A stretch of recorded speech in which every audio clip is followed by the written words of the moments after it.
নমস্কার, আমি ডক্টর সৌভিক দে, dental surgeon ও laser specialist এবং ইমপ্ল্যান্টোলজিস্ট। আজকে আমরা দন্ত চিকিৎসা জগতে এমন একটা টপিক নিয়ে আলোচনা করতে যাচ্ছি, যে টপিক নিয়ে হয়তো অনেকেই ঘাবড়ে যাবেন নাম শুনলে। রুট কানাল ট্রিটমেন্ট, বা যাকে আপনারা সহজেই আরসিটি বলে জেনে থাকেন। আজকে আমরা রুট কানাল সম্বন্ধে কিছু সাধারণ বিষয় নিয়ে আলোচনা করব। এখন আপনারা হয়তো ভেবে থাকতে পারেন রুট কানাল বা আরসিটি। দেখুন, কথাটা শুনলে বা ওয়ার্ডটা শুনে হয়তো অনেক ভয়ঙ্কর কিছু মনে হতে পারে, কিন্তু আধুনিক চিকিৎসা জগতে এত দূর এগিয়ে গেছে যে রুট কানাল আজকেরকার দিনে একটা ডেইলি ট্রিটমেন্ট বা অতি প্রয়োজনীয় ট্রিটমেন্ট বলে থাকতে পারে, যেখানে দাঁত বাঁচানোর কথা। তাহলে রুট কানাল আসলে কি, এই প্রশ্নটা হয়তো আপনাদের মনে অনেকে জেগে থাকবে। সহজ ভাষা যদি আপনাদের বোঝাতে যাই, তাহলে মনে করুন আমাদের দাঁত একটা ছোট্ট স্কাইস্ক্র্যাপার, যে স্কাইস্ক্র্যাপারের ভেতরে কিছু সূক্ষ্ম কক্ষ রয়েছে এবং সেই কক্ষের ভেতরে বিভিন্ন রকমের স্নায়ু বা নার্ভ এবং কিছু ব্লাড ভেসেল রয়েছে বা রক্তনালিকা। এই চেম্বারটাকে আমরা পাল্প বলে জেনে থাকি, সাধারণ ভাষায় এটাকে নার্ভ চেম্বার বলা হয়। এখন যদি এই কক্ষটি বা এই চেম্বারটি কোনোভাবে সংক্রমিত হয়, যেমন ধরুন কোনো রকম ডিপ ক্যাভিটেশন বা দাঁতে বড় একটা গর্ত হয়ে গেল, বা কোনোভাবে দাঁত কোনোভাবে ফেটে যাওয়া, বা কোনোভাবে আঘাত পেয়ে যদি দাঁত কোনো একটা ক্র্যাক হয়ে গেল, বা কোনো রকম ব্যথা কোথাও যদি সৃষ্টি হয়, সেখান থেকে দাঁতের ভেতরে বিভিন্ন রকমের ইনফেকশন হতে পারে, এবং সেই ইনফেকশন হলেই রুট কানাল দরকার হয়।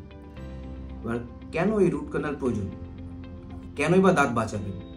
প্রথমত, দাঁত বাঁচালে যে আমাদের যে নর্মাল ন্যাচারাল বাইটিং থাকে সেটা একরকম অবিকল সংরক্ষিত থাকে। 2, আমাদের মুখের গঠন সেটা পুরোপুরি বজায় থাকে।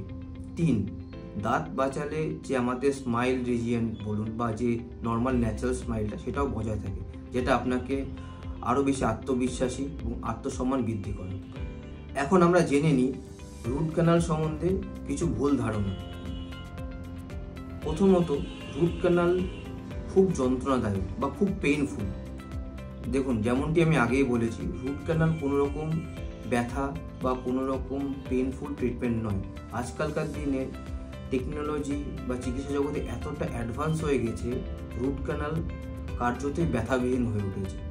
নাম্বার 2, রুট কানাল একটি শেষ অবলম্বন। অনেক ক্ষেত্রে আপনারা ভেবে থাকেন যে রুট কানাল খুব একদম শেষ পর্যায়ে করা উচিত, বা দাঁত বাঁচানো এটা খুবই শেষ পর্যায়ে অবলম্বন, কিন্তু একদমই নয়। রুট কানাল বা দাঁত বাঁচানো জটিলতা প্রয়োগ করার জন্য সবচেয়ে সর্বোত্তম উপায়। 3, রুট কানাল দাঁতকে দুর্বল করে দেয়। যদি সঠিকভাবে করা হয় বা যদি সঠিকভাবে রুট কানাল করে দাঁতটাকে সিল করা হয়, তাহলে দাঁত আগের চেয়ে আরও বেশি শক্তিশালী হয়ে ওঠে এবং আপনাদের নর্মাল যে ন্যাচারাল বাইট বা ন্যাচারাল হ্যাবিট বলুন, সেটা আগের মতোই থেকে যায়।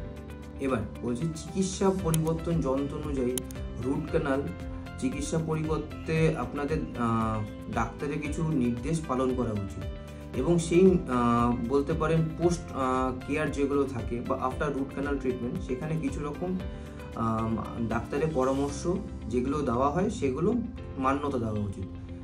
যেমন প্রথমত, যে নির্ধারিত ওষুধগুলো দেওয়া হয় সেগুলো সঠিক সময়ে নেওয়া দরকার। 2, রুট কানাল ট্রিটমেন্ট চলাকালীন কোনো রকম শক্ত খাবার যেই দিক দিয়ে ট্রিটমেন্ট করা হচ্ছে সেদিক দিয়ে চিবানো একদম এড়িয়ে চলতে হবে। ভালো করে মুখ পরিষ্কার রাখতে হবে বা ব্রাশ করে আপনাকে খাবার জমতে দেওয়া বা মুখের হ্যাবিটটা পুরোপুরি ঠিক রাখতে হবে। কখন আপনার ডাক্তারের সাথে যোগাযোগ করা উচিত? এবার ধরুন আপনার দাঁতে খুব ব্যথা হচ্ছে বা অস্বস্তি হচ্ছে, যেখানে আপনার দাঁতে কোনো রকম ক্যাভিটেশন রয়েছে বা গর্ত রয়েছে, বা ধরুন সে দাঁতের দিকে মাড়িটা ফুলে গেছে, সেই সমস্ত ক্ষেত্রে প্রাথমিকভাবে আপনার অতি আবশ্যক ডাক্তারের সাথে পরামর্শ নেওয়া উচিত, এবং যদি রুট কানালের মতো পরিস্থিতি প্রয়োজন হয় তাহলে সেটাকে করিয়ে নেওয়া উচিত। নমস্কার।